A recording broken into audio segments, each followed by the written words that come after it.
Welcome. We've got some thrilling Arsenal news lined up for you, so stay tuned until the end to catch all the latest updates. And don't forget to leave 300 likes to keep us motivated in bringing you the latest Arsenal updates. Josh Kroenke, Arsenal's co-chairman, is understood to be traveling to Madrid on Monday for high-level ownership discussions regarding a potential transfer for the Argentine striker Julian Alvarez. The trip marks a notable escalation in the club's pursuit and underlines the seriousness with which the matter is being treated at the highest level of the Emirates hierarchy. Kroenke is also expected to meet Alvarez in person during his brief visit, an unusual step viewed by those close to the situation as a deliberate effort to build rapport and address any remaining reservations the player may hold about a move to North London. Sources indicate that Kroenke shares the strong admiration for Alvarez already expressed by manager Mikel Arteta and sporting director Andrea Berta, and has shown a growing readiness to become personally involved when a target of genuine stature emerges. This direct intervention follows a constructive conversation between Berta and Alvarez that left the door open for a possible change of heart. Alvarez has grown increasingly dissatisfied with his situation at Atletico Madrid, with relations between the player and the club's hierarchy having deteriorated in recent weeks amid his public desire for a new challenge. Arsenal officials believe the combination of ownership-level talks and a personal meeting could clear the final obstacles, allowing the transfer to progress with considerable speed. With the Premier League window entering its closing stages, the next 48 to 72 hours are widely regarded as potentially decisive. Should the discussions in Madrid prove successful, Alvarez could yet arrive as one of the most significant late additions of the summer and a key figure in Arteta's plans. Carlo Ancelotti speak out about Arsenal opened the 2026-27 Premier League season with a convincing 3-0 victory over Coventry City at the Emirates Stadium. Goals from Kai Havertz in the 15th minute, Bukayo Saka in the 23rd and Martin Odegaard in the 49th secured a perfect 3 points for the defending champions. The match, played on August 21, 2026, underlined that Mikel Arteta's side are ready to defend their title with a mature and controlled style of play.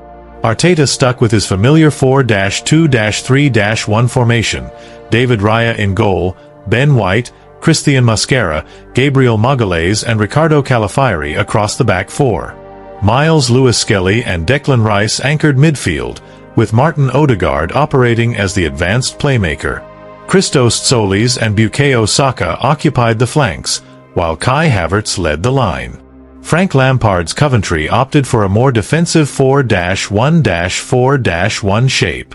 The arrival of Christos Tsolis proved the standout feature of Arsenal's wing play. The Greek newcomer displayed excellent dynamism, intelligent movement off the ball and a willingness to switch flanks at pace. His direct contribution was clear. He won the ball from Milan van Uwijk to spark the move that led to Havertz's opener, then delivered the low cross that forced Carl Rushworth into an error and allowed Saka to tap home the second. Arsenal pressed high from the outset, pinning Coventry deep and limiting their ability to play out from the back. Havertz no longer operated purely as a false nine. Instead, he occupied more central positions as a proper center-forward, ready to receive crosses and finish chances. Support from Rice and Odegaard helped maintain a solid attacking structure throughout. Carlo Ancelotti offered a measured assessment of the performance. Arsenal's 3-0 win over Coventry City opened the 2026-27 Premier League season with controlled dominance. I saw Arteta's team play with real discipline, patiently building their attacks and looking very dangerous on the break. That is the mark of a mature side capable of winning titles, the Real Madrid manager said. Beyond their command of possession, Arsenal increasingly relied on quick counterattacks as a potent weapon. The pace of Tsolis and Saka on either flank, combined with the transitional quality of Rice and Calafiori, left the opposition struggling to recover. This vertical element added a new dimension to a side that had previously favored prolonged spells of possession. Although the victory felt comfortable, there remains room for refinement. Some final decisions inside the penalty area lacked sharpness, and the consistency of their counter-attacking play can still improve. Coventry, as a newly promoted side, were simply overwhelmed, yet the contest illustrated how Arsenal's intensity and individual quality can exploit such weaknesses. With Pep Guardiola no longer at Manchester City and the rest of the division still finding its feet, Arsenal have a golden opportunity to retain the title. The squad depth bolstered by summer arrivals, including Solis, gives Arteta greater options as they navigate a demanding Premier League and Champions League schedule. Overall, the 3-0 result provided an ideal start. Arsenal not only collected 3 points but also demonstrated a promising tactical evolution. Solis has already established himself as an important component, while the team's overall structure looks well equipped for the sterner tests that lie ahead. Wright's quiet disquiet. Martinelli's awkward Arsenal farewell.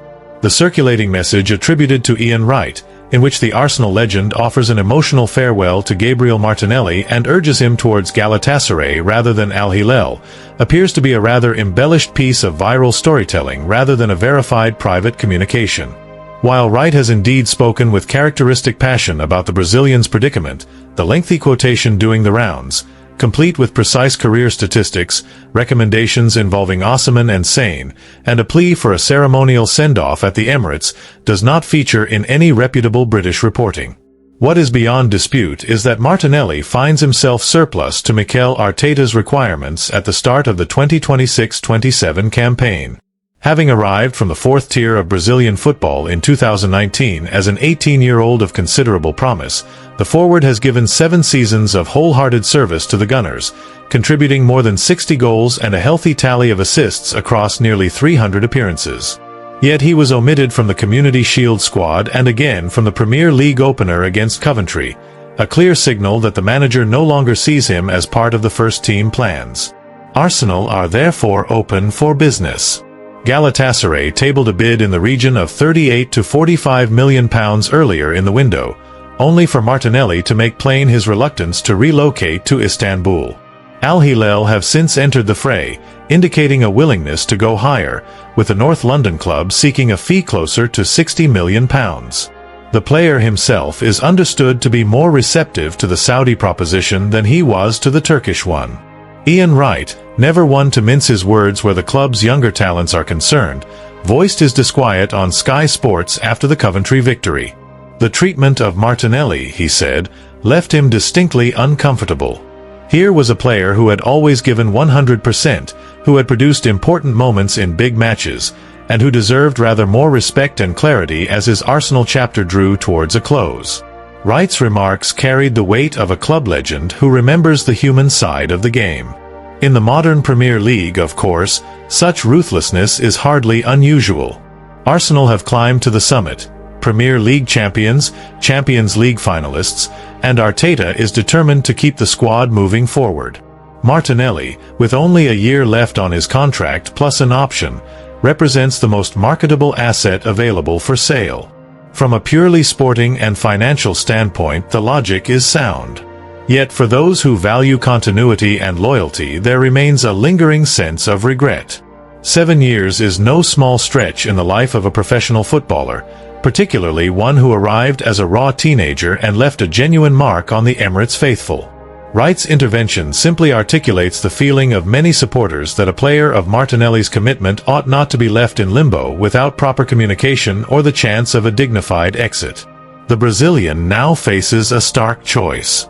A move to the Saudi Pro League would bring considerable financial reward, but at the probable cost of regular European competition and a higher profile for international selection. Galatasaray had offered the lure of the Champions League and a lively football city, yet that door appears closed by the player's own preference. Whatever destination ultimately materializes, the manner of departure will color how this chapter is remembered. British football culture has always prized the notion of one of our own, even when that player hails from Sao Paulo rather than South London. Martinelli earned that status through graft and memorable contributions. How Arsenal choose to conclude the relationship will say as much about the club's character as about its ambition. In the end, the transfer window will decide the practical outcome, but the tone set by both club and player in the coming days will determine whether this particular story closes with dignity or a quiet sense of unfinished business. Thanks for watching Arsenal Time. If you enjoyed this content, don't forget to like, share, and leave a comment below. Continue following the Gunners' journey with us, and see you in the next video. Come on, you Gunners!